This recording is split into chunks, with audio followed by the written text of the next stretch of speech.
Assalamualaikum warahmatullahi wabarakatuh. Sahabat-sahabat Vino TV dimanapun kalian berada, pada malam hari ini jumpa bareng Vino TV.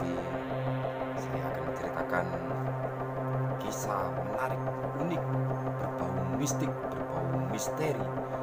Bagaimana pada saat itu ada salah satu warga di kampung kami itu yang tak bisa aku sebutkan nama aslinya. Kita pakai nama samaran Tulkija. Istrinya Supardi ini kerasukan pesugihan genderuwo dan anaknya yang dipercaya milik salah satu warga di tetangga RT sendiri juga. Namun kebenarannya wallahu alam, karena ini hal gaib. Cuman saya hanya sekedar menceritakan kisah nyatanya yang saya tahu sendiri tanpa berniat untuk membuka aib orang. Makanya cerita ini saya samarkan nama Tulkija dan Supardi.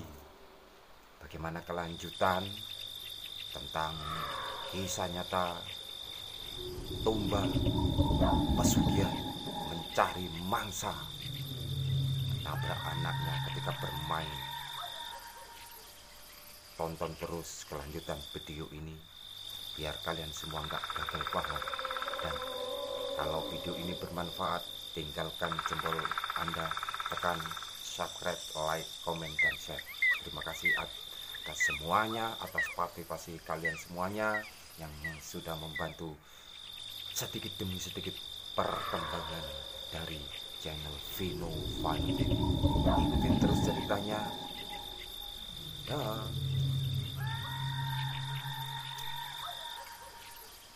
Pada saat itu, pada suasana Lebaran Idul Fitri, di mana aku dan teman-temanku bersama dengan jamaah yang lain lagi mengumandangkan gema takbir, mengagung-agungkan kebesaran nama Allah.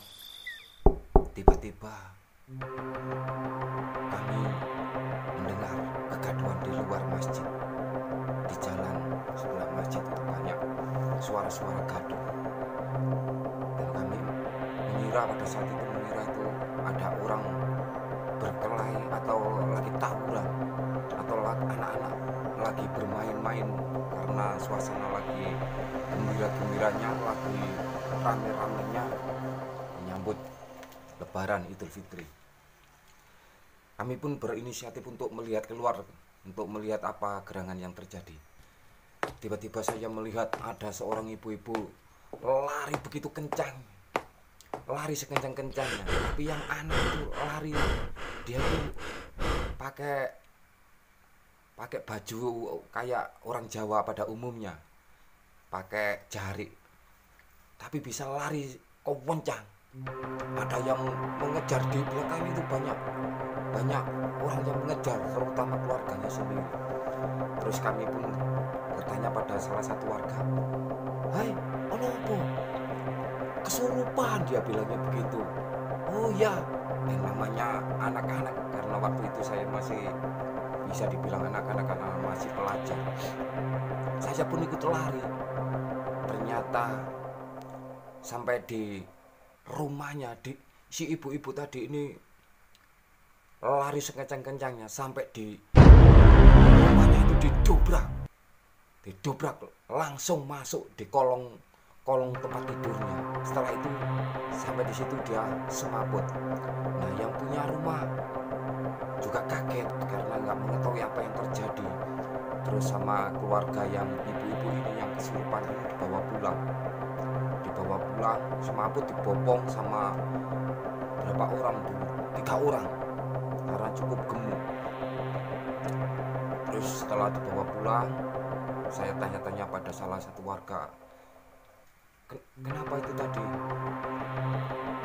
Katanya kesurupan, nggak tahu, dia tadi lagi nyantai-nyantai di rumah, tiba-tiba ngomel-ngomel, nggak tentu arah, nggak jelas apa yang dibicarakan, langsung lari begitu aja.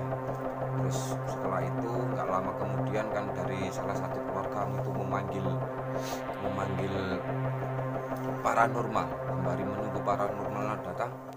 Si ibu-ibu ini dipegangin, ini masih meronta-ronta di rumah habis apa ya, habis selaput, habis pingsan itu dia meronta-ronta lagi, dipegangin sama keluarganya. Terus sama paranormalnya itu disuruh lepasin aja, nggak apa-apa, dia bilangnya begitu. Setelah dilepasin, si paranormal tadi itu bilang, assalamualaikum ya gaib.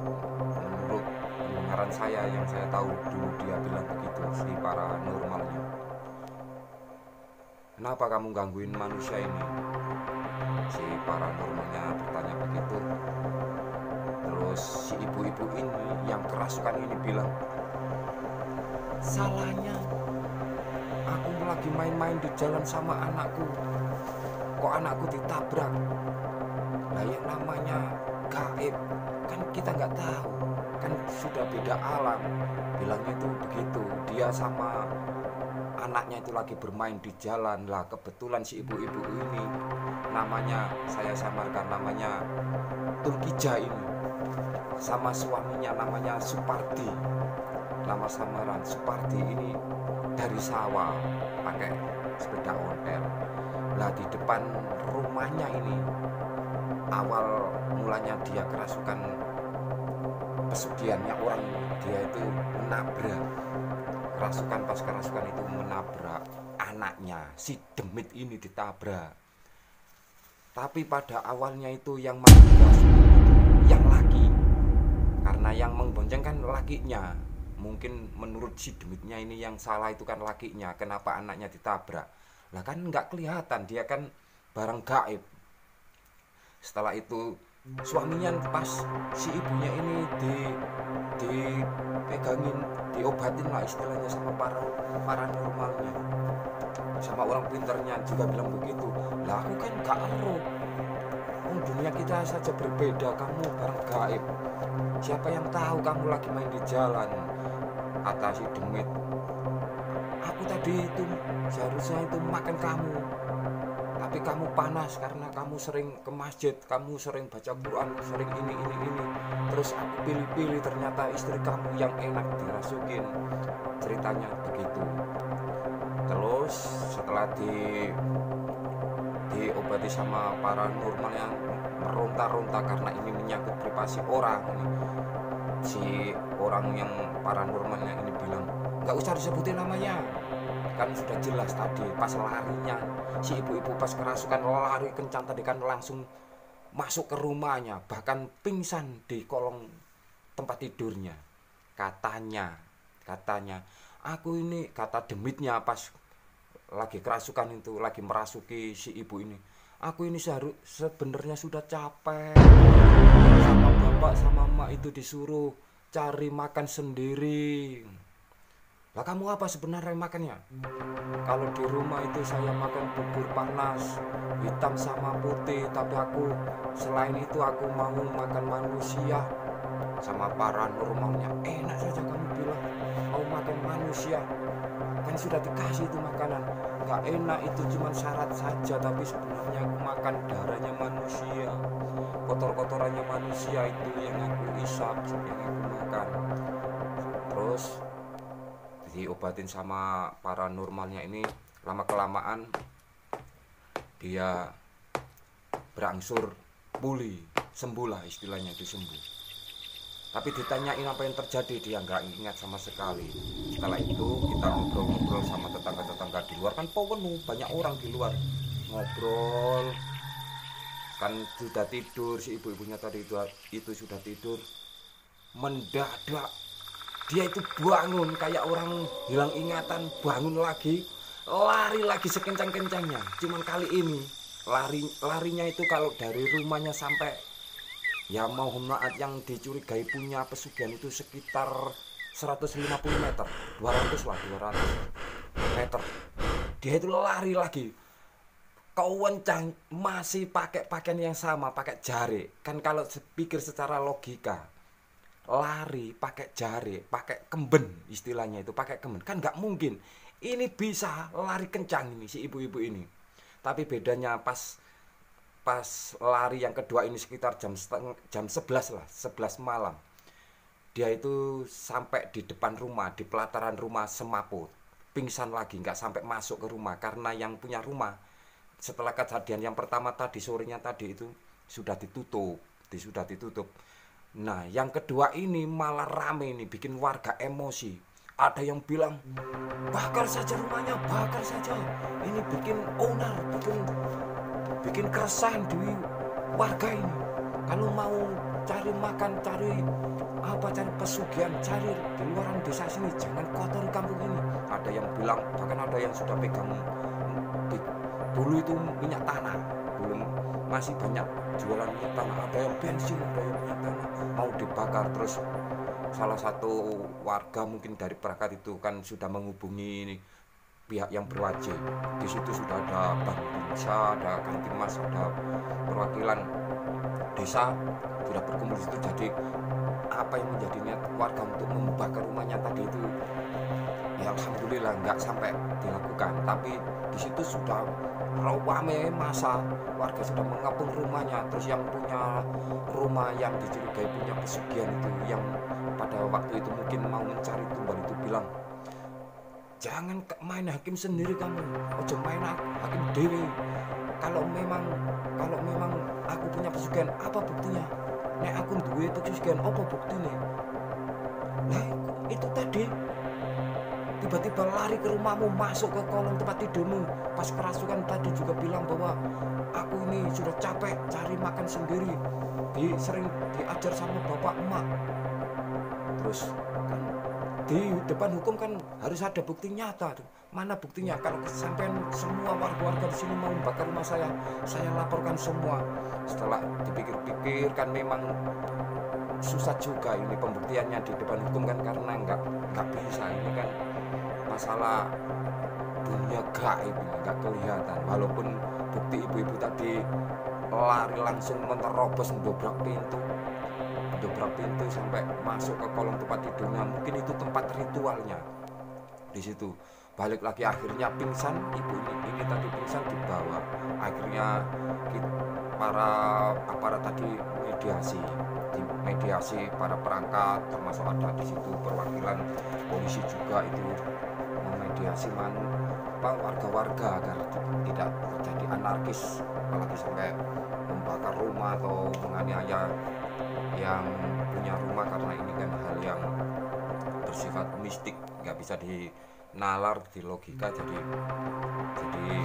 alhamdulillah nggak sampai di itu. Cuman kalau di kampung saya sendiri itu, di kampung itu masih berkental hal-hal yang demikian. Istilah ada orang punya, kalau orang Jawa bilang itu walian, guru, pesugihan, itu biasanya nggak bisa hilang, turun-temurun. Bahkan dari sumber yang terpercaya itu masih keluarga sendiri, katanya itu tiap kali salah satu keluarga siapapun yang bagian keluarga menjadi bagian salah satu keluarganya itu, kalau mau menikah itu diberi syarat ketan, cuman ketan, ada ritualnya ketan, itu langsung otomatis punya. Jadi itu waris terus sampai 7 turunan itu masih punya, dan sudah nggak jadi rahasia lagi, cuman urusan orang. Jadi mau punya pesugihan atau mau pelarisan itu terserah masing-masing. Jadi setelah pingsan yang kedua itu dibawa pulang, akhirnya dikunci. Menurut ahli spiritualnya itu, paranormalnya ini dikunci. Bagaimana caranya agar si ibu ini tidak bisa dirasukin lagi sama demit atau pesugihan yang mencari tumbalnya. Beda kalau di kampung saya itu, kalau masalah walian itu biasanya mencari tumbal, beda sama tuyul atau apa, walaupun tujuannya itu sama uang, tapi kalau tuyul itu biasanya nggak mencari tumbal manusia, cuman yang punya itu biasanya menyiapkan makanan.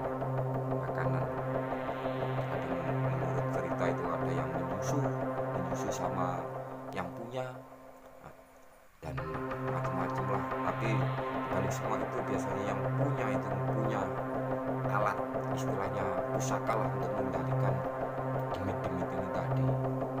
Jadi walaupun disiksa istilahnya sama paranormalnya, dia itu sebenarnya masih lebih takut sama yang punya gitu. Jadi hal-hal yang demikian itu, hal-hal pesugihan itu, percaya atau tidak percaya, memang begitulah adanya, masih ada. Walaupun zaman digital itu ya, orang-orang yang mencari jalan pintas dengan mengambil istilahnya pesugihan atau bentuk pelarisan buat ini buat itu, sebenarnya itu sama, bersekutu dengan hal-hal yang demikian.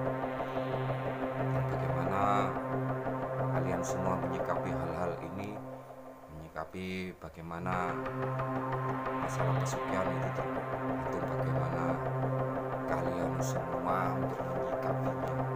Yang jelas, yang pasti itu hal-hal mistis yang berhubungan dengan pesugihan, pelarisan, yang mencari tumbal, dan dunia gaib, dimensi alam lain itu jelas ada.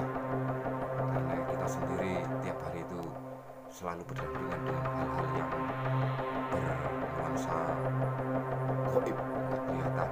Tapi selama kita nggak mengganggu mereka dan mereka nggak mengganggu kita, ya kita hidup apa adanya.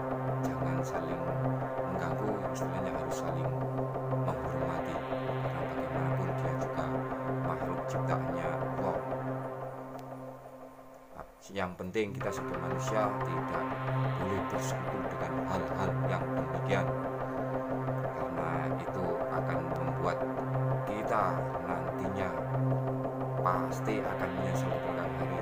Seenak-enaknya kita mempunyai hal-hal yang demikian, pasti pada akhirnya tumbalnya adalah nyawa-nyawa orang yang punya pesugihan itu sendiri.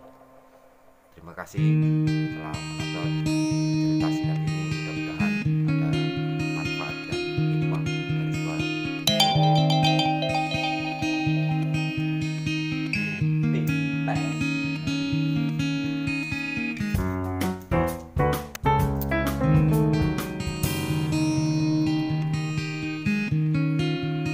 Mudah-mudahan